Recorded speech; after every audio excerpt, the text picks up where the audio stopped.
warm out, so I can just. I'm in my room. I can change right into my bathing suit. Get my little sun hat and everything. World. Ooh, we got a Isabelle, the rare breed. Hey, I love how they just give this character all more up smash. It's very funny, but this character also has a lot of tools. Even before the buffs they got available to them. But already starting off, putting SeaBass in. Okay, all right. Well, I guess we're playing Gabe. Very, very nice stuff to whale.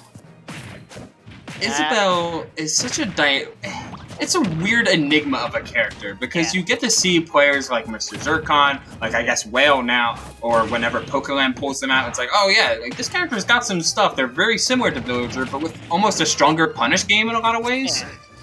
But then, like, sometimes they just kind of lose because they're a little bit light and a little bit more, like they have less horizontal coverage with some of their stuff.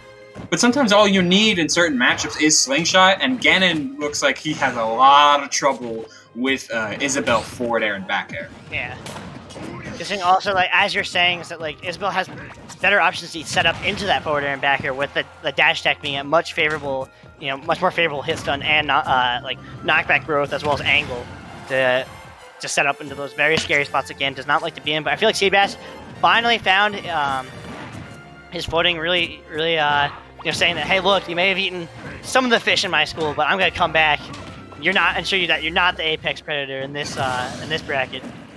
Hey, until yes, these. Yeah, the canine is really hunting for the fish, looking for what's in the river today, and it looks like SeaBass might be on the menu. Why is a SeaBass in a river? Don't ask me, but it's River Bass now. Surprise. You have to change your name, SeaBass, sorry. Oh, man. But great call out on that roll get up. As you're saying, like, option coverage is the name of the game. And a lot of people, like, roll is very strong as, you get much farther in the bracket, like much farther in the stage. And a lot of these owners just like to, like, a lot of rush to reestablish their preferred playing space. Now, Isabelle's super light, and Ganon definitely has quite a bit of X factor going for him. But in a spot like this, no. Lets him get back to ledge, but punishes the jump that he, I guess, was ready for. With F Smash 1, makes him want to jump, falls into F Smash 2. I think what SeaBass has to really watch out for is those mines. I think what Ganon actually can do is he can use Tipper down tilt to space them out, and Isabelle doesn't have the best options to punish them. Like I think you might be able to get a grab, but since the hitbox is out, it's a little bit of a weird interaction. But the major thing was SeaBass was every time he jumped, Whale was on top of him, ready to punish it.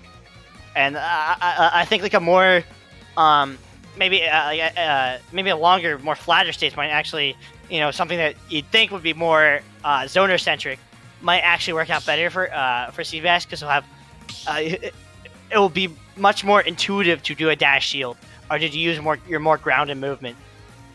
Yeah, on top of the fact that Isabelle not having the access of Villager side B or a tree, instead of fully relying on a mediocre command grab when it at least comes to on-stage, like full-screen situations and planting the Void Rocket in the ground, it gives Ganon a whole lot more ability to move forward with defensive options. And like I can see, this is why I can see the pick of PS2, really something that would favor Ganon, at least much more than Battlefield. But you still have to be careful of the just pecking away, the peppering of these slingshots. Like it's hard for any character that's tall, and Ganon certainly no exception. Oh my gosh, that shield is non-existent. Any longer, and we would see someone would be going back to the vet. Yeah, it makes sense for Whale wanting to, like, hey, I'm just gonna back off and let my shield recover a little bit. Like, and hey, playing advantage gives you plenty of time to do that. Very nice swing, knowing that, like, Whale doesn't have the strongest moves to, trade with. So it's like, okay, Whale has been trying to, catch this jump. I'm going to slightly delay it, let them swing a little bit early, and then you punish them for not being quite correct on the draw. And there we go, another time, just, SeaBass so confident in his, aggressive options. He's like, Whale's gonna miss this, or Whale's gonna be, you know, a little bit hesitant. You know, when you're trying to make a deep bracket run, it's very easy to, you know, not have full confidence in your play and like you doubt yourself.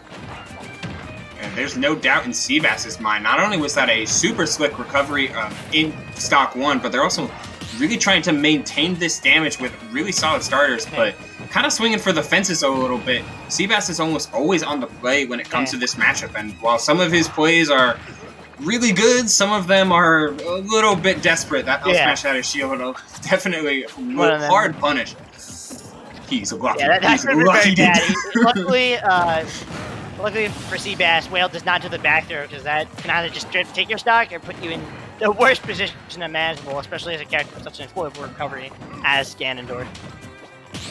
It's so interesting to see SeaBass like try and really put on the pressure, but wow. I want to talk about that. So, let's get the replay, because there was so many things right about that.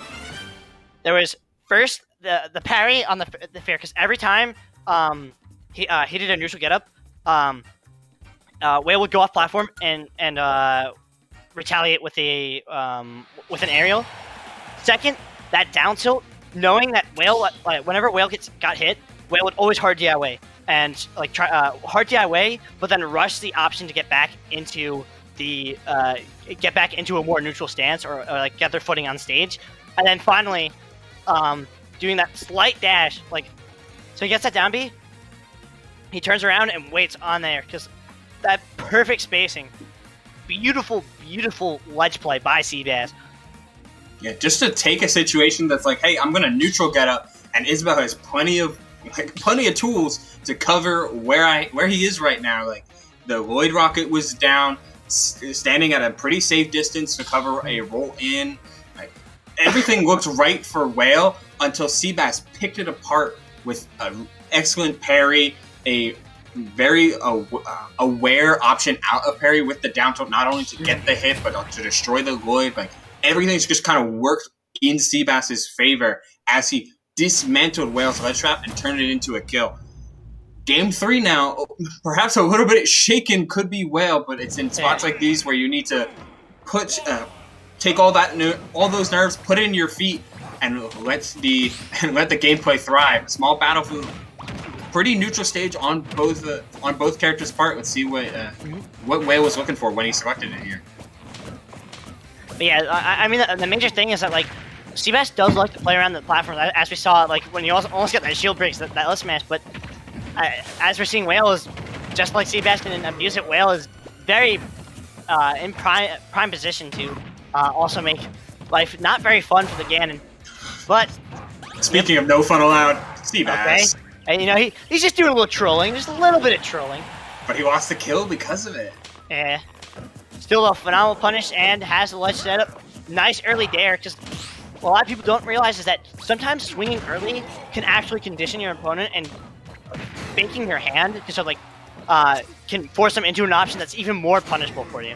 But great stuff, you know, letting that fishing rod just hang there and get yourself a nice tuna dinner. He's every fish but a SeaBass now. We're not saying SeaBass.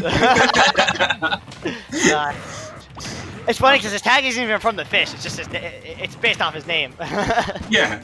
I don't know. Spots, sometimes it'd be like that. Oh, the hitbox extension with the Lloyd and the balloon still missing the big head of that dog. Yeah.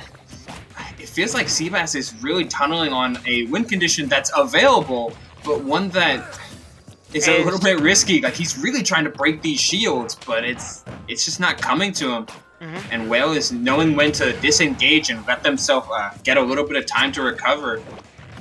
Ooh, misses the second up air. That could have been dire, but still has his double jump available. That's the thing. Like, these Ganon doors really know how to save their double jump, and you gotta as a character with such a bad recovery. You know, it's such a weird thing in this game though. Like, there's recoveries you think as bad, like Ganondorf's and Max, but because of that, like, that air dodge right there, is you can really mix it up if you get sent high enough. But speaking of mixing it up, Whale is just knowing, you know, that same thing is that side B is really just gonna, you know, cover what Whale wants to cover, and it gets the kills where the kills need to happen. Yeah, the Dark Dive has just been getting stuffed out so reliably, but yet again, low shield, but SeaBass not able to make anything of it. He needs to start swinging for the fences, and yet again, like looking for perhaps a poke, a break, or a jump. Whale not giving anything to him. Oh. Ooh. I guess they fast fell and they just like couldn't quite get their up B out in time. Very unfortunate. Yeah, this is so much so in SeaBass's favor because now, yep, gets the dash jack. Oh, but smart stuff. Whale, you know, that pattern recognition, knowing that like, wait a second, I've been here before, and knowing that you're supposed to jump in that scenario. Man, this is a tight spot, but Isabelle just has enough good up-close frame data to keep Ganon pressured, but SeaBass playing super grounded, landing with save buttons, yeah, that forward air, and don't look now, this game is suddenly went from looking mighty bad for SeaBass and now looking doable. Go off and... Oh, nice tech, but that's a lot. Too hard techs to hit, but barely. That third time was not the charm for our person, Whale. God, that was like it was a play that needed to be made right then. Not SD was unfortunate, but kudos to SeaBass for keeping his cool and acknowledging like, hey, I need to try and get this punish here. Reverse up air, tech.